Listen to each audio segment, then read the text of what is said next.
And guys, isang magandang morning sa ating lahat. Yan. Good morning talaga to kasi may bago tayong blessings.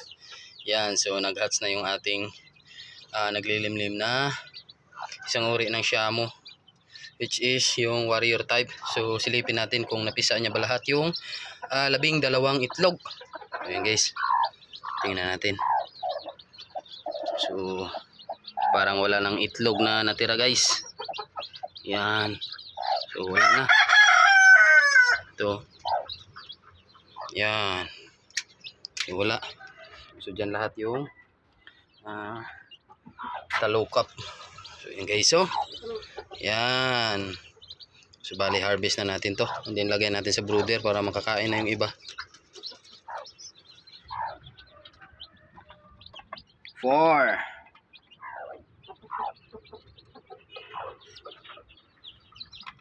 7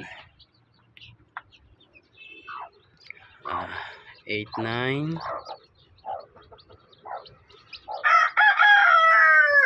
9 10 11 na guys. So 12.